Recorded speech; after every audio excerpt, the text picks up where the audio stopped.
שלום, האורח שלי הוא יריב אפרת, שהוא מתקשר וקורא בקלפים. היי יריב. אהלן. תספר לנו, איך הגעת לתקשור?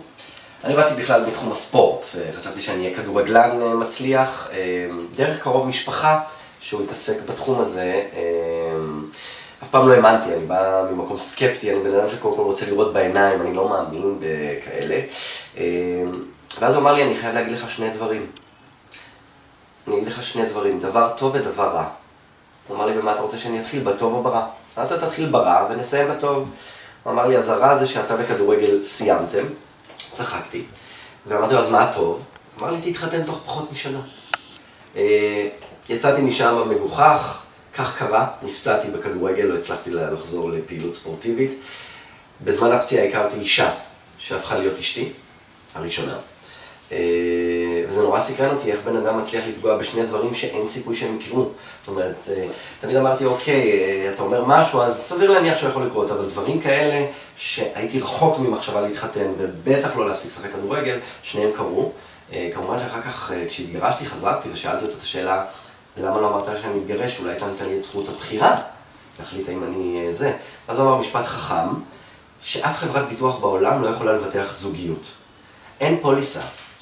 אפשר לבטח אף וטוסיק וציצי שנשים עושות, יש פוליסות בהוליווד, אבל אין פוליסה שתבטח זוגיות. וזוגיות זה דבר שצריכים לעבוד עליו כל יום, כל יום, כל יום. והיום אני רואה את זה אצלי במשרד, שאנשים באים ומספרים לי את סיפורי האהבה שלהם, והם אומרים, למה? זה היה כל כך טוב בהתחלה, ואנחנו יורדים לעומק וככה מסתכלים איפה התחילה הפדיחה, איפה התחיל הריחוק, איפה נכנסה השגרה.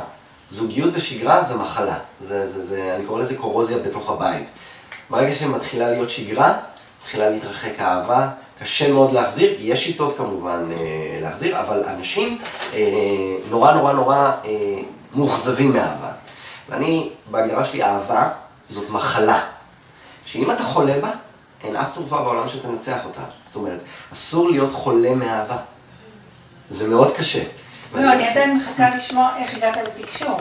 התקשור קרה לי דרך הלימודים, למדתי אצל אותו אדם, והוא לימד אותי לתקשר עם אישויות. יש ביקום אין ספור אישויות, כל מיני אישויות, אנשים ודמויות. אתה רואה? אני רואה. אתה רואה עלייך משהו? אני רואה עלייך צבעים, כן. אוקיי. אני רואה עלייך כל מיני, כל אדם יש עילה, יש קשת של צבעים, וכמו צבעי הקשת, לכל בן אדם, אם אני צריך לתת אבחון יומי, אז אני יודע איזה צבע חסר לו היום, אז מה לא טוב לו היום. יש אדם שלא טוב לו כרגע בבריאות, יש אדם שלא טוב לו בזוגיות, לפי צבעים. זה לימד אותך? כן, ואז קרתה לנו טרגדיה במשפחה. אח של אבא שלי, ויקטור ארז, הלך לאכול, רק לאכול, היה רעב, נכנס למסעדה, ונכנס מחבל והתפוצץ. היו שם 7 הרוגים, אחד מהם זה אח של אבא שלי. ואני זוכר הגעתי ללוויה, הפחד הראשוני שלי היה לראות בן אדם מרוסק, כי אוטומטית המוח אומר, פיגוע זה, אנשים מתפזרים לחתיכות. וכשניגשנו לראות אותו, הוא היה שלם. זה היה פשוט מדהים. אמרתי, איך הוא מת בפיגוע? ואז הסבירו שכל האיברים הפנימיים מהעדף התפוצצו. אבל הפנים שלו היו מדהימות, וכל מסע הלוויה לא בכיתי. ופתאום הרגשתי שבעצם הוא חי, ואני שומע אותו.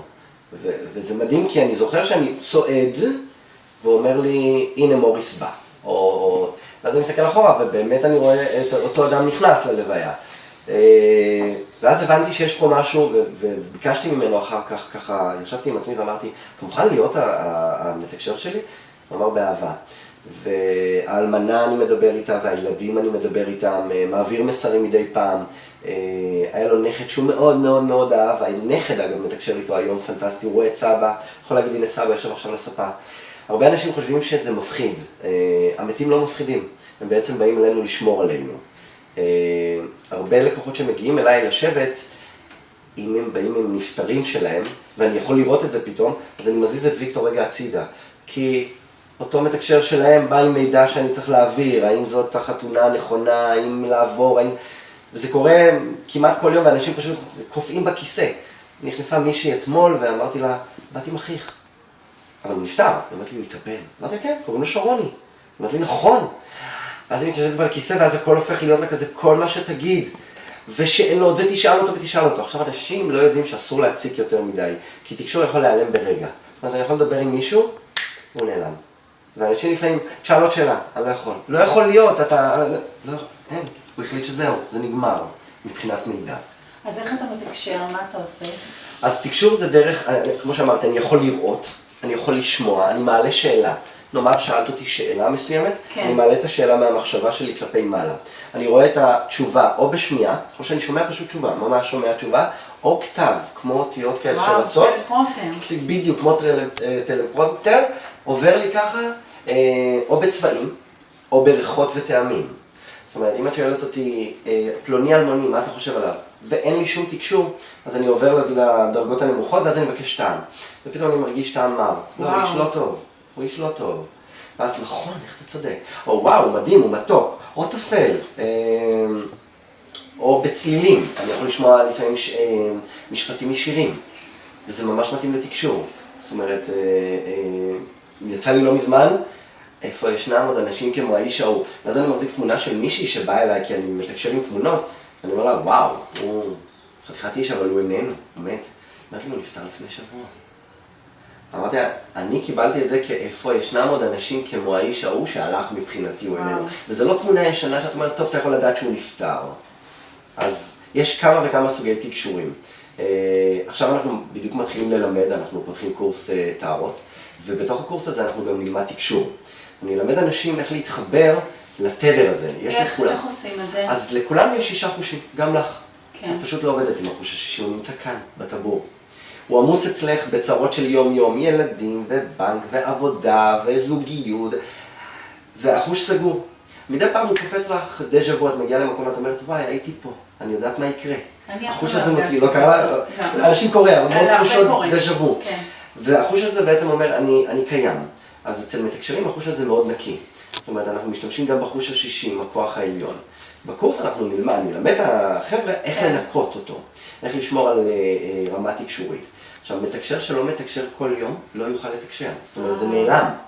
אם אני נוסע לחו"ל, אני חייב לתקשר ברחובות. הייתי בלונדון עכשיו, אחרי יומיים אני ניגש לבן שלי, אני אומר לו, גש לאיש הזה, תגיד לו ככה וככה. הוא אומר לי, אבא, אתה משוגע. הלך. אמרתי לו, זה ישראלי. הוא אומר לי, בכל לונדון, אוקספורד. אמרתי לו, זה ישראלי. הוא ניגש וזה ישראלי. כי חייבים לשמור על רמת תקשור, חייבים לשמור על האיזון. כי אם אתה לא עושה את זה, זה פשוט שוקע. עכשיו, הרבה אנשים שלומדים תקשור, מפחדים. כי כשאתה מתחיל ללמוד את התקשור, הדבר הראשון שאתם תראו, התלמידים, האנשים שלומדים, זה את הדברים השחורים. אסונות, מוות, דברים קשים. ואז אנשים נרתעים ואומרים, לא רוצה להיות, אני לא איש בשורת איוב. עזבו אותי, הרבה תלמידים התחילו ללמוד ופרשו באמצע. כן. או כאלה שלא התחברו ואמרו, מוזר לי. לא. כי הם לא מצליחים לדמות את התחושה. כמו שאני אומר, אני מרגיש, אני רואה, ופתאום הוא לא מרגיש ולא רואה. לא, אני לא יכול. אתה יכול אם תתאמץ. אם תיכנס לכיתה ותהיה רגוע ותבוא רק בשביל לתקשר. בלי הצהרות, בלי הבית, בלי מה קרה היום בעבודה, בלי כלום, אתם יכולים לתקשר. עכשיו, תקשור זה רק לאנשים אחרים, לא לעצמך. שאלו אותי פעם באיזה רעיון, אוקיי, אז תפתור לעצמך לבד. אי אפשר. וואו. אתה לא אובייקטיבי, כי אתה אוטומטית תתאפס על תקשור שמתאים לך. אתה תשמע תשובה שאתה רוצה. לא תלך על התשובה האמיתית. יפה. אז יש לך טיפים שאתה יכול לתת לאנשים באופן כללי? בטח. על בית למשל, בתוכנית שאני מצלם בערוץ 10, זמן מיסטיקה, אנחנו נותנים טיפים. כל יום, כל תוכנית אנחנו נותנים טיפ. אז בבית חייבים לשמור על אנרגיות מאוד טובות. איך? אחד הדברים, החדר הכי חשוב בבית, נלך לחדר השינה, זה החדר הכי חשוב בבית. אסור שיהיו שם תמונות של נפטרים. אסור. תלויות ותמונות של ילדים. איפה שיש זוג שגר, לא ישבו בחדר תמונות של ילדים. כי הנשמות של הקטנים מתערבבות עם הנשמות של הגדולים, וזה עושה בלגן. כי מבוגרים עושים כמה דברים בחדר שינה בלילה, וזה מבלבל את נשמות הילדים, זה מבזה אותם. אותו דבר את נשמות הנפטרים, בוודאי. שלט על הדלת, בכניסה לבית, מאוד חשוב שיהיה. שיהיה? בוודאי, עם כל יושבי הבית. כי לפעמים את מגיעה לבתים מאוד יפים, השקעות של אדריכלים ומעצבים, ואין שלט. אבל יודעים מי גר בבית, למה זה חשוב? משמעות, כל אדם שנכנס אלייך הבית ונגע במזוזה למשל, ויש את שמות יושבי הבית, הם מקבלים אוטומטית ברכה מלמעלה. גם חשוב מבחינת האנרגיות, אנחנו חיים בעולם תדרים, וכדי שיהיה תדרים לכולם, לכל יושבי הבית, הם חייבים להיות רשומים כאן, שהם לא זזו מכאן. אז רושמים קודם את שם האישה, אחר כך את שם הגבר. בית שייך לאישה, לא לבעל.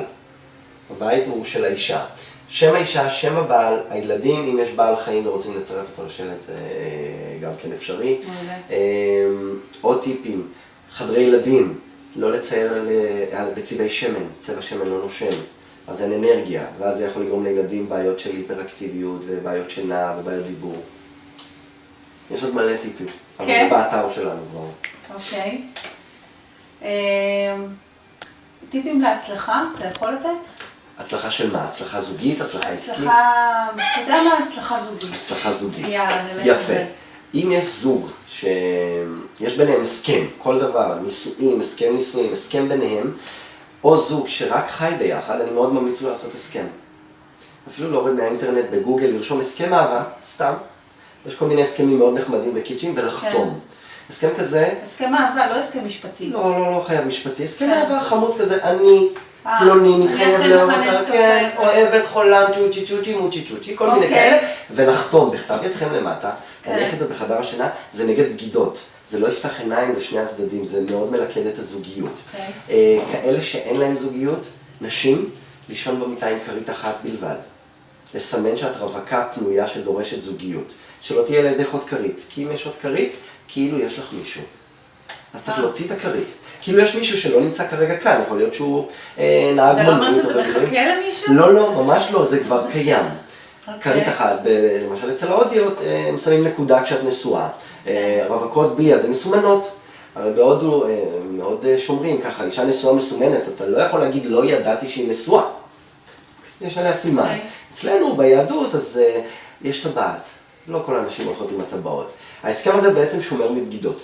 זה טוב מאוד לזוגיות ולרווקות וגרושות, אלמנות, לישון עם כרית אחת במיטה. אם אתה רואה חלילה בשורות רעות כשאתה פותח בקלפים המתקשר, אתה אומר את זה או לא? לפני הפתיחה, לפני הפגישה עם האדם, אני שואל אותו אם הוא רוצה לשמוע את הכל. ואם הוא אומר כן, אם הוא אומר אז כן, אתה... אני עדיין לוקח שיקול דעת שלי מול מי הבן אדם שמולי, לדעת בתקשור איך הוא יקבל דברים. אם זה דבר קשה, אני ארכך את הדבר, אני לא אומר אותו, לדוגמה חלילה אם נראה מוות צפוי וקרוב, לא. אני לא אומר דברים שאי אפשר לשנות. אתה חושב שאפשר לשנות את העתיד? לא. אין לשנות את הגורל. אנחנו יודעים לשנות נתיבי גורל. גורל זה משהו כתוב. כתוב לך מתי להיוולד? יש גורל לבן אדם? בוודאי, כל אדם יש גורל. זה מתי להיוולד, מתי למות, זה כתוב. וואו. כתוב. כל השאר בפנים זה נתיבי גורל. זה לא משנה מה שהוא יעשה באמצע? לא משנה מה שהוא יעשה באמצע. אי אפשר להאריך את החיים ואי אפשר לקצר אותם. היה לי מקרה לפני 10 שנים של מישהו שניסה להתאבד, קפץ מקומה 5, נפל לתוך עגלת תינוק, התינוק מת והוא חי. גורל התינוק היה למות והאדם לא. ומי קובע את הגורל? כוח עליון. שאני קורא לו בורא עולם, יש כאלה שקוראים לו בשמות אחרים. אבל אנחנו יכולים לשנות נתיבי גורל ואת זה אנחנו משנים. מה אני לא מספר לאנשים? גורל רע שאין לשנות אותו. אם צפוי לאדם ב-2017 לאבד מישהו יקר, אני לא אומר לו את זה ב-2013. למה להכין אותו למשהו שבין כה יקרה. 4 שנים הוא יישב בציפייה ופחד ובאבלות, תהנה את 4 שנים האלה, זה יקרה. אין מה לעשות. טוב, הגענו לסוף הרעיון שלנו, רק תספר לי משהו אחד, מה החלום שלך? וואו, החלום הגדול שלי זה לפתוח גן ילדים מיסטי. לפרוש ממיסטיקה עם אנשים ולעבור לילדים. כי אני חושב שבגנים ובבתי ספר אוטומטית נותנים להם חומר. אני חושב שאפשר להתחיל הפוך, לבוא מהמקום הרוחני, לעשות לילדים בבוקר מדיטציות וללמד אותם קצת רוחניות. חומר הם יקבלו בכל מקרה, בכיתה א', ב', הם ילמדו את החיים הרגילים. אבל להתחיל הפוך, להתחיל מהרוח. כי כולם, האנשים שמגיעים למיסטיקנים נחשפים לרוחניות בגיל מאוחר. אני חושב שאפשר לשנות את זה, להביא את זה מההתחלה, אני חושב שיהיה עולם הרבה יותר יפה. מקסים. טוב, המון תודה לך. בכיף. והמון הצלחה. נהניתי, תודה רבה. תודה לכם. תודה.